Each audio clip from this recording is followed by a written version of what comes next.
My story goes back over 50 years when I'm 12 years old and just finished the seventh grade. I'm on a little league pitcher's mound and I'm waiting for the next batter to come up to the plate. And I'm excited and a little nervous. I'd just been pitching for a couple of weeks. The coach thought I could do it, and turns out that I was doing pretty well.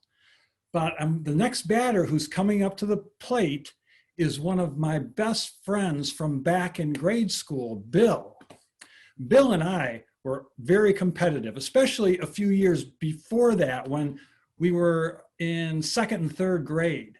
We were in the same classrooms, and we were not only competitive on the baseball field, but in school too. We would compete in math flashcards in class and who got the best score on their spelling test, and gym class dodgeball, even playing marbles out on the playground. It was always me against Bill, comparing ourselves, but we were the best of friends. And when we were 7 and 8 years old, we spent almost every afternoon in the summer in Bill's backyard playing catch or wiffle ball, or pretending we were one of our favorite Chicago Cubs. They were our local team, the local professional team, and our real heroes.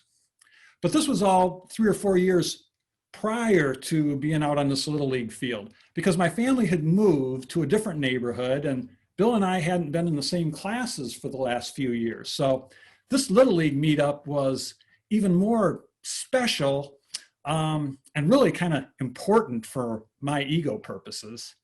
Bill walks up to the plate, and it's just like we're in his backyard again. I'm familiar with everything.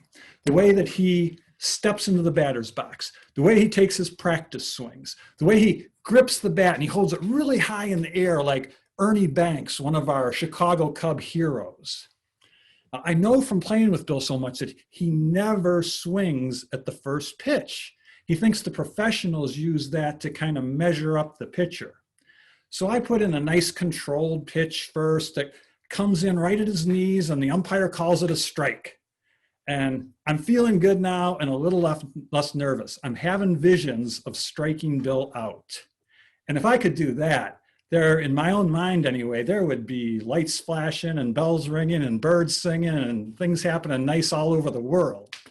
So I get ready for my second pitch, and I'm sure Bill's going to want to swing at a pitch this time.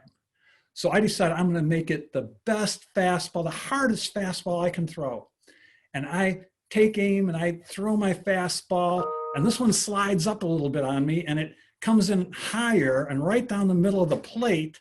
And the next thing I hear, unlike Luann's metal bat, is the solid crack of Bill making perfect contact with the hardest pitch I could throw.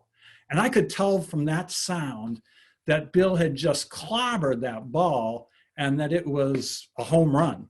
And I turned around and just watched the ball sail over the center field fence. Bill crushed it. And I was crushed as a pitcher. I felt wounded. Now, Bill is a good guy. He was composed. He kept it together. He just kind of trotted professionally around the bases. He had this look on his face like, all in a day's work, that's just what I do. And I was trying to also look controlled on the pitcher's mound, but that stung and I felt wounded. So the next, Bill and I went on to continue in the same school, but we didn't see each other much. We had different classes, different clubs and sports and so forth. So really that was probably one of our last real contacts together. But fast forward 50 years.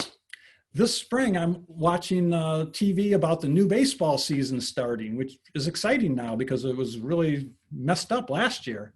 And I hear about the Chicago Cubs playing a game, and I think of Bill, and I wonder what he's doing. So I Google his name. And when I do that, I get that he's a pastor of a church. So I call the church, and I leave a message for Bill.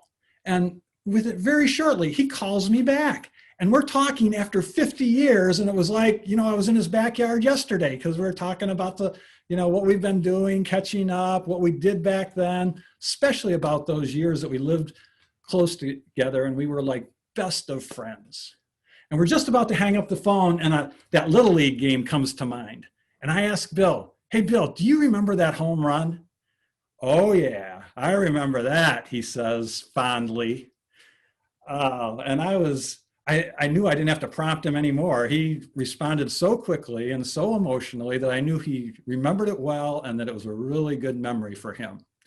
Well, after I did hang up the phone, I thought a little bit more I was thinking about that pitch and how it felt like I was wounded at the time. But of course, over time, wounds turn to scars, which don't hurt anymore, don't even sting. And that one was just one little hurt on the normal road to growing up.